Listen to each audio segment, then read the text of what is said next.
Thanks for watching. We appreciate you. Please subscribe.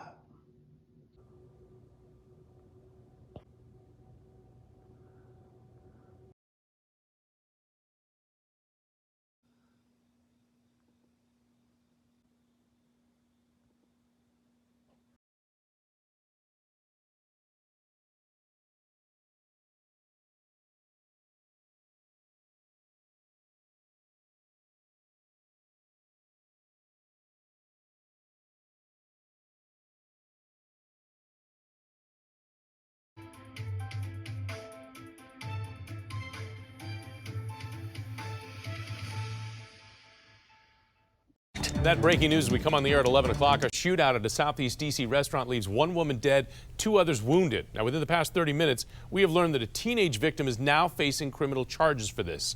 7 News reporter Kevin Lewis live on the scene on Benning Road, right near H Street. And Kevin, are police still searching for anyone else in this investigation?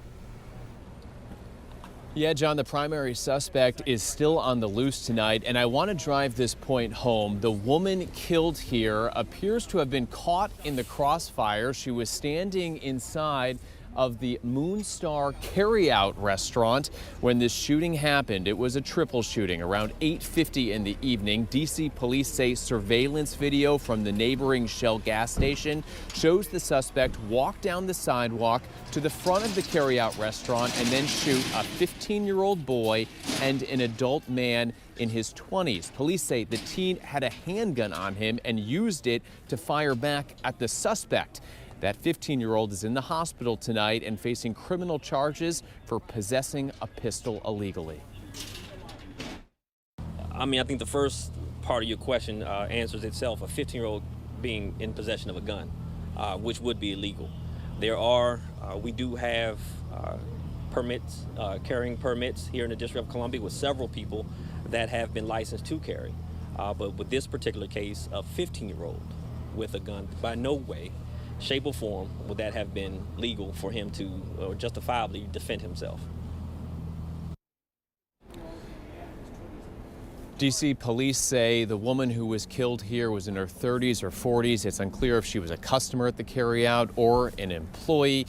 And we also don't know if she was hit by the 15-year-old's gun or the suspect, who again remains at large. We're live in Southeast tonight. I'm Kevin Lewis, 7 News. Kevin, thanks. This claimed the life of an innocent bystander. We brought you this as breaking news last night at 11 o'clock. Now a 15-year-old is facing second-degree murder charges after a woman was killed in that shootout. She was just standing there waiting for an order at a restaurant. 7 News' Kim Jackson spoke with that woman's sister. She joins us now with the very latest on this situation. Kim, horrible. I know it. And Jonathan, police here at headquarters released those new details this afternoon. And the community is simply shaken by this latest shooting involving a 15-year-old. And the victim's family, they tell me they want everyone involved to be held accountable. They shared pictures and stories with us. This right here is 54-year-old Dale Henson. Her family says that she was a mother, a sister, and a grandmother. Police say she was caught up in the gunfire that erupted on Benning Road at Moonstar Carryout. And today, that restaurant remained closed. Police say one person shot both a 15-year-old and another person, and that the 15-year-old pulled out a gun and then fired back. Now the teen is charged with second-degree murder, and the victim's family says they want the perpetrators held accountable. I'm broken. I'm angry, very angry. She was an innocent bystander. She just wanted to go get her dinner, and she didn't make it back home safely. And here at police headquarters, they do tell me there is a second suspect who is unidentified. They continue to look for back at the neighborhood. Neighbors are concerned. Coming up tonight at 6, we'll tell you what they have to say and what they want to see done. Live at police headquarters, Kim Jackson, 7 News. Kim, thanks. And 7 News on your side has been tracking the crime in the district. You know, we're just 2 weeks into the new year, and there have been 11 murders in D.C. so far this year. You compare that to 6 the same time last year, nearly double.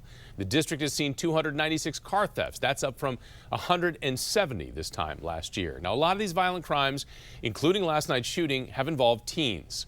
Tonight, there's going to be a youth summit at Thurgood Marshall Center in Northwest.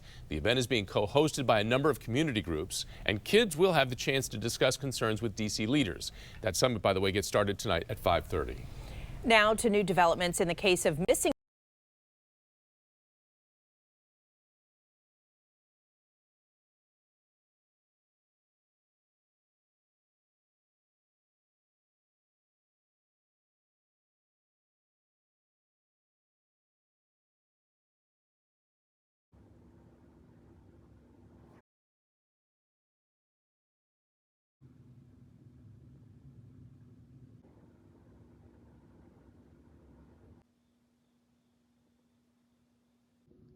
Thanks for watching.